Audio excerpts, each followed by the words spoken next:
Hey everyone, welcome back. This is Alex from Heroic Elite Comics, and today we're diving into something pretty special: Wolverine versus Predator. To my knowledge, this marks the first time Marvel has ever officially brought these two iconic figures together in a published story. And like many of those wild crossover events we've seen before, think Alien versus whoever, Predator versus whoever, this one jumps straight into the action under the assumption that these beings have always existed in the same universe, just waiting for the moment to collide. Now, I know what you're really here for: the fight.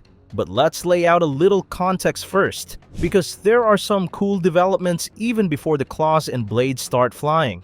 The Predator, as expected, makes its entrance on Earth, and just like any predator we've seen before, its first move is to survey and challenge the native life forms, not to wipe them out, but to identify the planet's strongest inhabitants. It starts small, killing a deer, or maybe an elk, who can really tell at a glance, and then works its way up the food chain. We see it taking down a mountain lion, then a mountain goat, and even an orca. Basically, it's sampling the local wildlife, observing, testing, learning. Eventually, it spots something interesting: smoke rising from a distant settlement. That's our cue to shift perspectives from the hunter to the hunted. Enter Wolverine. The first issue of this four-part series is set early in Logan's life, not long after his claws first emerged. He's still rough around the edges, living off the grid in the vast wilderness of northern Canada and Alaska. He's young, raw, and doesn't yet have the adamantium skeleton, just bone claws and raw instinct. One day, he crosses paths with a man named Tucker, a prospector who supposedly struck it rich in the wilderness. Tucker claims that a rival gang kidnapped his son and pleads with Logan to track them down and bring them to justice. Logan agrees. But when they find the gang, something's very wrong. The group is already dead, hanging upside down, skinned, a clear calling card for anyone familiar with the predator species. Tucker is stunned, horrified even, but they press forward to a cabin where the men were allegedly hiding out.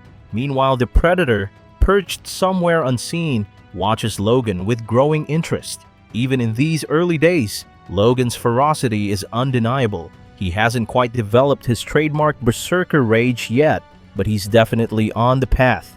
The Predator sees potential in him, a real challenge. Inside the cabin, Logan unleashes hell, tearing through the remaining gang members with brutal efficiency. But just when the dust settles, Tucker shoots him in the back. Plot twist: the story about the kidnapped son was a complete fabrication. These weren't kidnappers. They were former partners who betrayed Tucker during a heist and kept the loot for themselves. Tucker hired Wolverine to clean up the mess so he could reclaim the treasure without lifting a finger. Unfortunately for Tucker, justice finds him in a much more brutal form. Before he can celebrate, the Predator obliterates him. Headshot, no ceremony. It's brutal. It's perfect. What's fascinating about predators is how they absorb what they encounter. They learn by observing, listening, mimicking. This one starts repeating the words it's heard from the humans. Phrases like "they're killers" and "they're monsters." It's eerie, like the creature is slowly building a sense of identity from the fragments it hears. Then the real showdown begins. Predator versus Wolverine. And this fight, it's nothing short of incredible. Wolverine wastes no time, slashing at the creature's throat and tearing off its mask. He stares into its grotesque face and snarls, "Whatever you are, I'm carving the ugly right off you." But this thing isn't some pushover alien. It's fast, cunning, and vicious. At one point, it slices off the claws from one of Wolverine's hands. That's when it really sinks in. This isn't just another animal or thug. This thing is something else entirely. Wolverine, impaled and bleeding, realizes this battle is just the opening round. Both combatants retreat, injured but not defeated. Logan yanks the spear from his body as his healing factor kicks in, and we're given a beautiful bit of dual narration. Wolverine with his mutant regeneration, the Predator with its advanced tech. Both wounded, both relentless, both evolving. Eventually, the Predator catches up. Logan, still healing, reflects that he'd seen plenty of violence in his young life, but this was different. He wasn't afraid to fight, but if he wanted to survive, he had to be smarter and faster, or he'd end up like the Predator's other trophies, hanging lifeless from a tree. As he tries to escape, it becomes clear that this is more than fear, it's strategy. Classic Sun Tzu stuff. Choose the battlefield, control the engagement.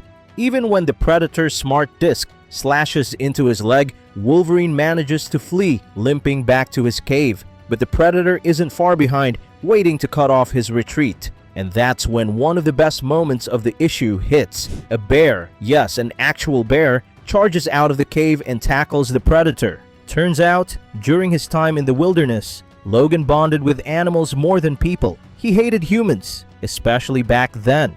He didn't trust them. The bear wasn't exactly a pet, but it was a companion.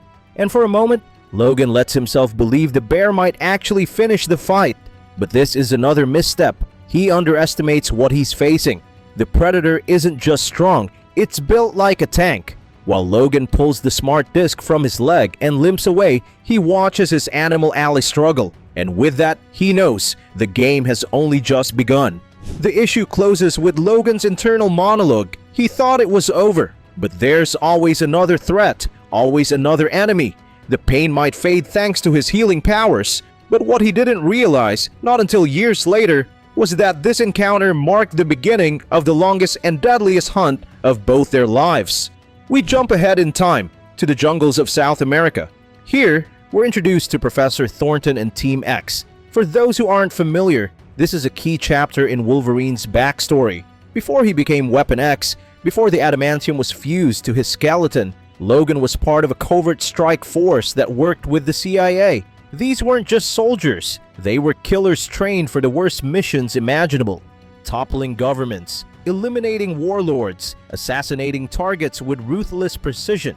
Sometimes they swept in and wiped out entire compounds just to get to one guy.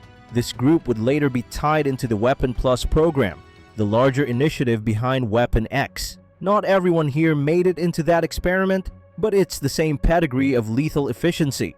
Their mission in South America? Take out a former general building an army in the jungle, gathering weapons, planning a coup.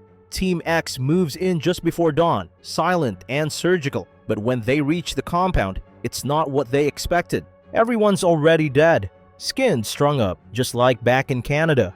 That's when Logan's instincts kick in. Something buried deep in his mind stirs. Fragments of a forgotten memory. A monster in the woods, a battle from long ago. He'd forgotten the predator. But the predator, it never forgot him. And this time it didn't come alone. It brought reinforcements. That's where the issue ends. Wolverine, older now, sharper, finds himself in a new jungle, about to face not one, but 4 predators. A fight that began as a test of survival has become a blood feud spanning years, continents, and evolutions of both man and monster. That's it for now, folks. We'll see you up next with part 2. And trust me, it's going to be worth the wait. See you then.